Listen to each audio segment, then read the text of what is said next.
Yo, what's going on, guys? Mush back at it with another video, and it is that time of the year again. You can make the argument it is the biggest Steam sale of the year, 1A, 1B when it comes to the summer sale and the winter sale. But the winter sale is kicking off in just a few days, December the 21st, this coming Thursday. And of course, I always like to do a video like this prior to the major sales kicking off. Some of the tips that I have for you guys to survive each individual sale so you don't burn a lot of money, because let's be honest, when it comes to these major sales, a lot of people just burn money because there's a lot of great deals available, and it just seems like that's something people get pretty excited about. Look, I've been through it quite a lot. My first Steam sale, the major one, was the summer sale of 2012, so I've learned a thing or two over the last decade plus of being involved with these Steam sales. But I do want to give you guys my tips, 7 tips in total. A lot of retread of the same stuff that if you guys been following this channel for a while, you might be familiar with, but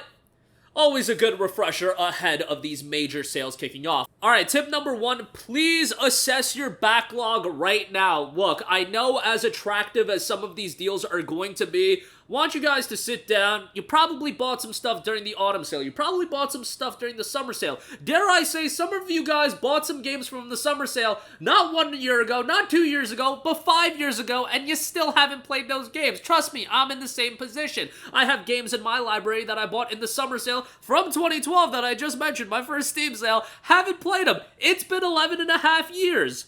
Nearly half of my entire lifetime has gone by, and I haven't played those games. Sure, maybe you can reflect and be like, you know, I did buy that game, but I have no interest in playing those games right now. As tempting as it might be to buy more games and add them to your library, at the end of the day, realize it doesn't mean much if you don't ultimately play those games. And if you have a never-ending additioning cycle to your backlog, well, that's just something you're never gonna win. Backlog battles is just something most of us are never gonna win, but at least let's try to make us have a fighting chance. So, assess your backlog. I would say pick out some of the games you want to play the most, and if you realize you already have 5, 10, 15, 20 games that you've been eager to play for a while, then maybe buying just a colossal amount of games this time around isn't the best idea in the world. Number 2 is a tip that we gotta mention every time, and it is so important because this is the way that I feel like most people are gonna burn their money. Across the entirety of the Steam sale that is about to happen, this is the way that I feel like most people waste their money, and that is, do not buy new game releases if you don't plan on playing them immediately. This is imperatively true for games that are holding up at high price points. I'm talking about a Lords of the Fallen, a Lies of P, Starfield, Forza, Star Wars Jedi Survivor, Last of Us Part 1, Resident Evil 4 Remake, Dead Space, Hogwarts Legacy. I can go on and on. If you have interest in those games, by all means, pick them up if you plan on playing them immediately or in the relative immediate future. Why do I say this? Well, these games have not hit their basement price threshold yet. Lords of the Fallen might go down to $40 or $35. Well, that is not going to be Lords of the Fallen's basement price. It is going to fall much farther than that. Lies of P, it has not hit its basement price threshold. In the last sale, it was $48. Brothers, it's gonna fall far below that. And if you buy it now and you're like, I'll play it in 3 to 6 months.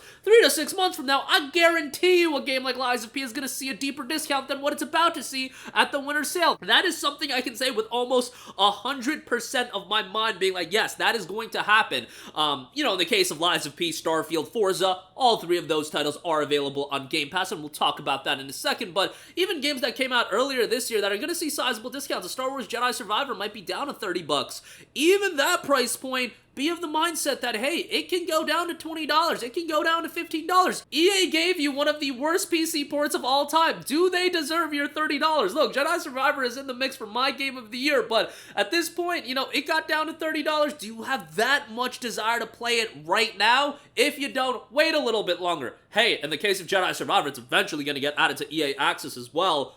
So there's that element. Last of Us as well. It's not going to get added to a subscription service most likely, but Sony offered you one of the worst PC ports of the year. Do they deserve your $35, $40? You can make that decision for yourself, but if you're not going to play it in the immediate future, it's gonna go lower. Last of Us Part 1 is eventually gonna go down to sub $20, and at that point, that game's gonna be a really good pickup. By the way, both Star Wars Last of Us, I do want to mention, they're much better than they were at launch. Still not perfect, but much better than the abominations that they were. But That is a tip that I have to reiterate every time we talk about this because it is just so important. And again, without fail, obviously, not everybody's going to watch this video. Not everybody's going to follow all the tips. And there's going to definitely be people that buy a game that they're not going to get to for a year, and it's going to be on the more expensive side, and it's just going to go cheaper. Just a quick side note.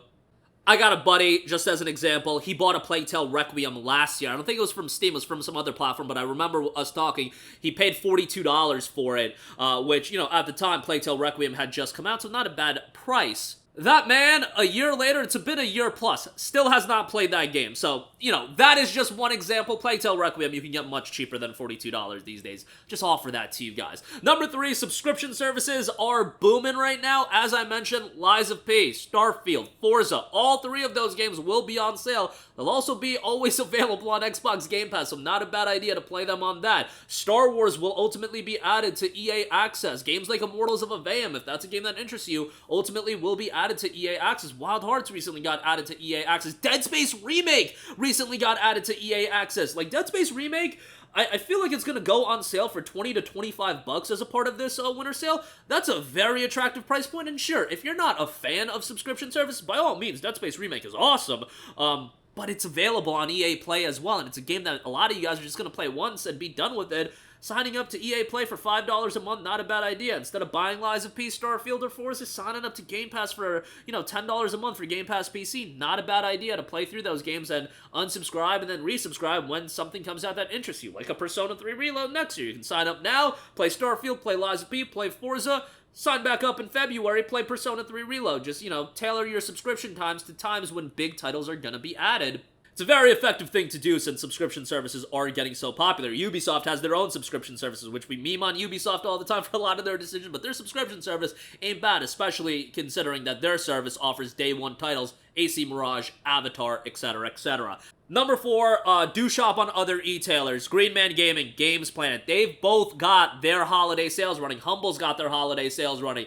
They've got some killer deals, and for the most part, Green Man Gaming, Games Planet, they're going to beat out the price offerings on Steam. The only caveat is when you buy a game from Green Man Gaming or a Games Planet, you get a Steam key, for the most part, for the majority of titles that they sell on there. You redeem it on Steam, good to go. You cannot take advantage of Steam refunds, which we'll talk more about in a little bit, but yeah, you can't take advantage of Steam refunds. You bought the key, you redeemed it, it's tied to your library, so that is one of the caveats that does make it more attractive to buy games on Steam directly. Some people just want to do all their shopping on Steam, but GMG, Games Planet, they've been around this game for a long time, and they're a great spot to buy games, even outside of regular sale times. Guys, they offer deals on upcoming titles, like Dragon's Dogma 2 is on sale. That's going to be Capcom's first $70 title. GMG's selling it for sub $60. Tekken 8, sub $60. That's another $70 game. Just shop on there as well. Check out the price points available there because they've got some great deals. I mean, Games Planet's running their 4th week of the Christmas sale right now. Hi-Fi Rush has got a great deal. Klonoa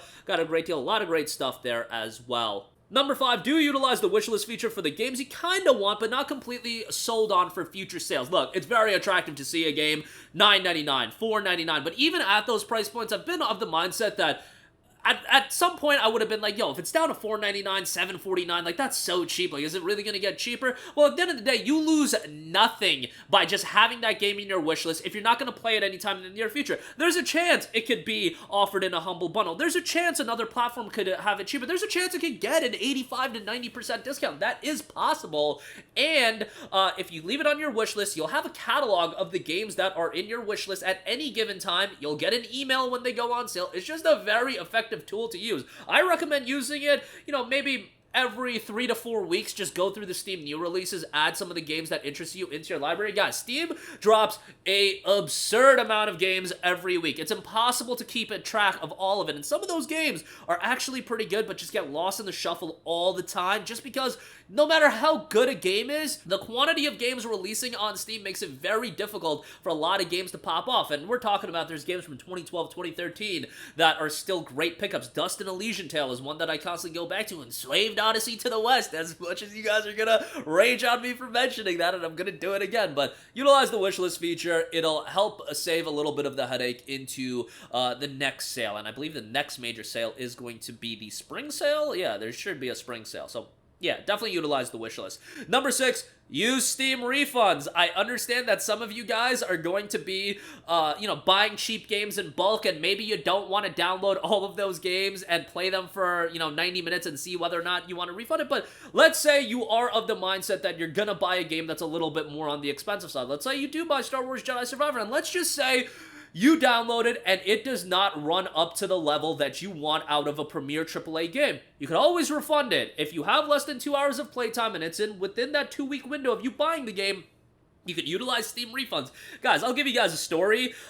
This was about 2 years ago, right around the time Elden Ring came out. One of my boys got caught up in the hype. He bought Elden Ring just in not knowing what a Souls-like was, and he played the game, and he was just like, Mush, I'm not, like, Elden Ring ain't it. It ain't it for me, man. And I know a lot of people were like that. That man did not have any idea what Steam refunds even were. I know there are people out there like that. I'm sure the people watching my videos are fully aware of what Steam refunds is, but, if you have somebody, a friend that is buying games for the first time on Steam or, really delving into it, let them know about Steam refunds. It's a very effective tool, and it's just something you gotta be mindful about the threshold. 2 hours, stay at 90 minutes to be safe, and 2 weeks. So, from the time you buy the game, you've got 2 weeks and 2 hours. If you break any of those, you can't refund the game unless there's, extenuating circumstances. So, Jedi Survivor, just download it, see how it runs, play it a little bit. If you deem it's worthy of the $30, $35 you spent, by all means, keep it. If not, utilize Steam refunds, get your money back. It's so effective. I wish something like Steam refunds was available on every platform because it's just such a great tool to have, especially with so many PC games these days just being abominations from a performance standpoint. The fact that Steam refunds are available, at least it curtails that a little bit in terms of the repercussions it has to the consumer when they buy a game on launch at the level of a Jedi Survivor or Last of Us Part 1 when it's so bad performance-wise and they want their money back. And number 7, for those of you that do buy games, this is the most obvious tip of them all, but please play the games that you buy. Again, I just talked about this Plague Tale Requiem story, my boy buying Plague Tale Requiem, $42 a year ago, guys, and a year ago is scratching the surface. Like, I make fun of my boy buying Plague Tale Requiem a year ago for $42. If we go through my Steam library, I am just as guilty about some of the same stuff, even worse. I can't think of anything that stands out to me, but like I said, I have games from the summer sale of 2012, guys, 11 years, legitimately nearly half of my lifetime has gone by, since I bought those games, have not played them. Think about how pathetic that is. That is egregiously pathetic. Do not do that. That is just stupid, and I am incredibly stupid for doing that, but yeah, if you do buy stuff, just play the stuff that you buy. Like, that's ultimately why we buy these games. I get it, like, it looks kind of nice. Oh my god, I got 1,000+ games on Steam. Well, like, that means F all if you don't play any of them. So, yeah, my diatribe's over. We expanded to 7 tips outside of 5 this time around, but pretty obvious stuff, but sometimes you need this loud man to reiterate some of this stuff for you guys. And, the sale's starting this Thursday. It's gonna be a lot of great stuff. And, definitely buy some cool stuff if you want, but definitely don't be afraid to not buy anything at all, because guess what? The summer sale will be here before you know it. I feel like I said the exact same thing when we talked about the summer sale, what was it, 6 months ago? I definitely said the winter sale will be here before you know it. And look at that, the winter sale is here, so happy buying a lot of stuff. But yeah, kicks off Thursday, 1 p.m. Eastern, 10 a.m. Pacific. That'll do it for me. Let me know all of your thoughts in the comments section down below. As always, guys, thanks for watching, and I will catch you guys in the next one. Peace out. Hey, what's going on, guys? Mush here again. Hope you enjoyed the video. As you guys might know, YouTube's notification system is sometimes a little bit wonky, even if you're subscribed to the channel. Maybe you're not abundantly aware that I uploaded a video. To remedy that situation, make sure you hit the bell notification button. This way, whenever I upload a new video, and I try to upload as consistently as possible, you will be notified directly of the upload, and you can watch it as soon as it goes live. I would really appreciate it if you guys hit that button so you can stay up to date with all of the content I'm posting. But as always, guys, thanks for watching, and I'll catch you guys in the next one. Peace out.